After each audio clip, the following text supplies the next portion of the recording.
Hi, Bob Leda here, and welcome to this episode of Stepping into the River. We have a great question to explore today, I think. It's how do you go from not doing something to doing something? Where's that transition? How can it be more seamless than jolting? We have a cello player today. This player is playing a jig, which is a kind of a dance. And how do you play in a way that will entice people to be there with you?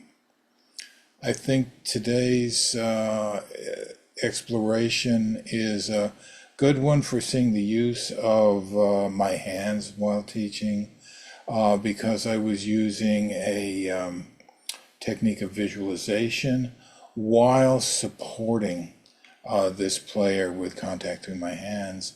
And the results, I think, were grand, and so did the audience as well. So please take a look and listen, and we'll see you on the other side. Hey, we're on. Nice to see you. You're the star who's closing the show, the last guy this term. This is a wonderful thing. So we got your classmates, extra eyes, extra ears to supplement and illuminate what you know about how you play. So what would you like us to look for, listen for? What can we do for you?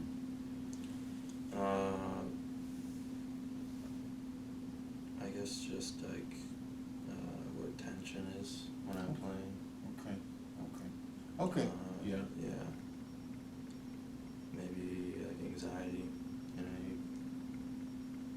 And they go together. Yeah, they go together.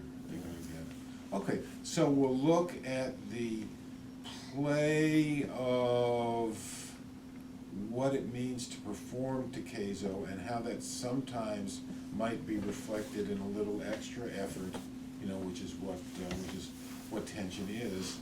And we'll do our usual stuff: top half, bottom half, left, right, front, back, and what you notice about his breathing. Okay? I'm going over here.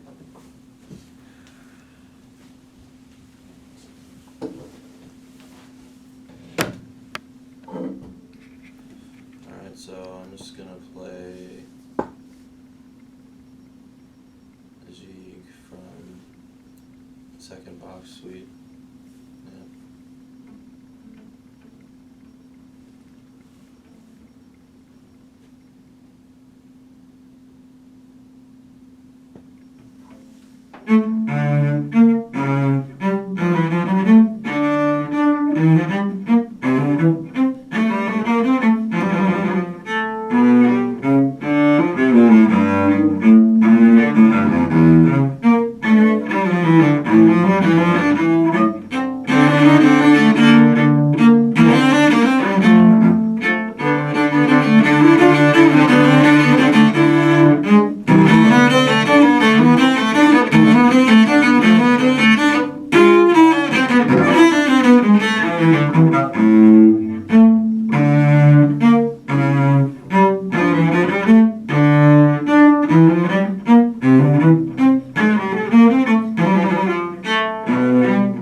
the day, huh?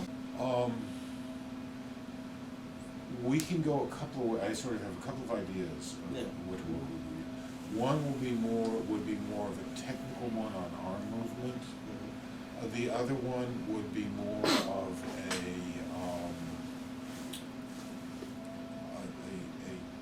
classical Alexander technique thing of how to ease into playing.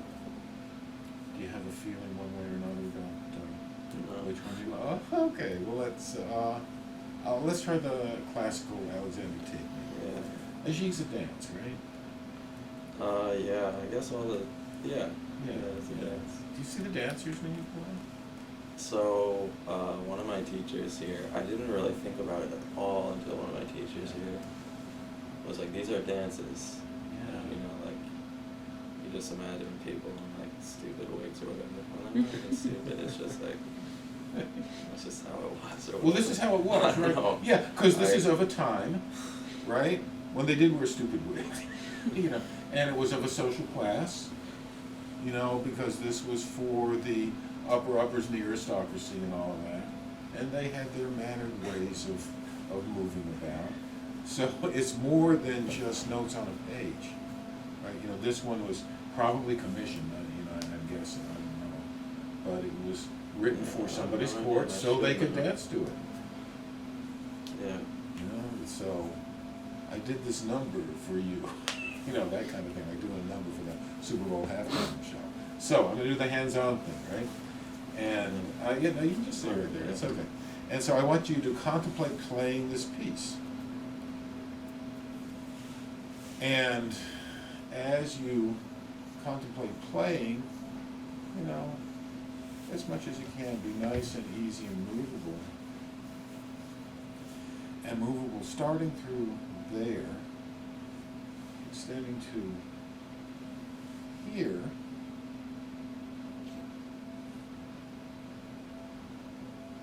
And you can start to visualize, maybe the way people moving around, but how this music that you're going to be playing, how it will engage people in wanting to dance. Yeah, that's nice. In wanting to dance. And they get that from what you're playing and who you are while you're playing it. Yeah, and it becomes richer and richer. Ooh, and go ahead and play.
That was really well done.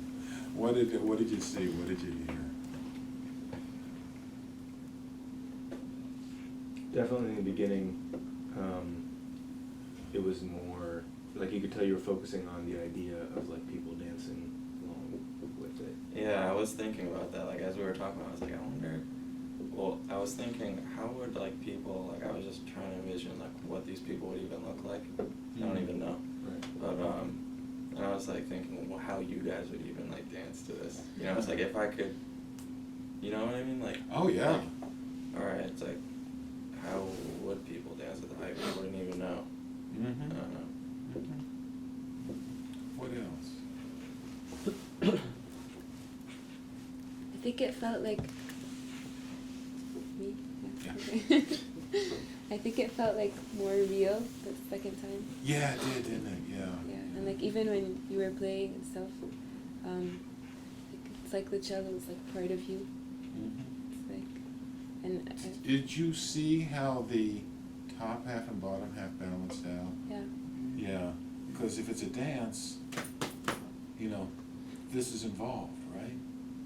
So it was my sneaky way of bringing your bottom half, you know, actively into the playing without, you know, stomping around. Yeah, I guess it's like how I would like move when I'm playing, or like if I'm moving, or like how people would move to this music. Yeah. Like, maybe I might find myself like.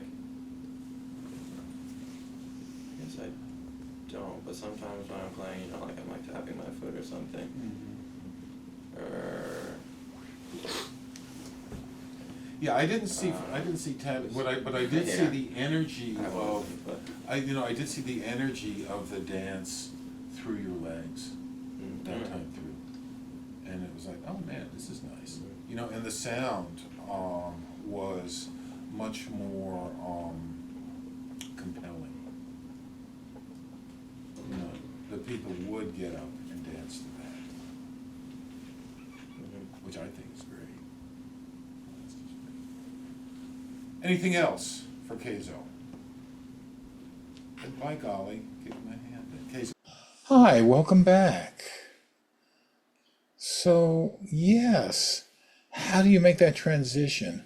How do you begin to embody what you're going to do even before you start?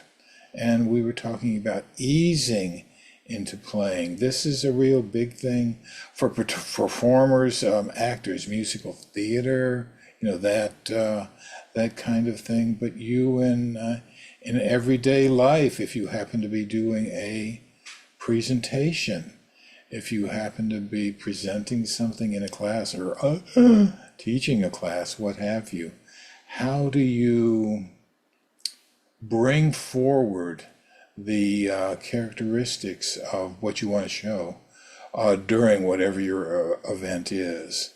And if you can be supported easy through your head and your spine while you're beginning to commit, the results are remarkable. And this student, I believe, had a fantastic result by really ingesting the atmosphere that he was going to play in and wanted to create. And, you know, you could see and hear the results.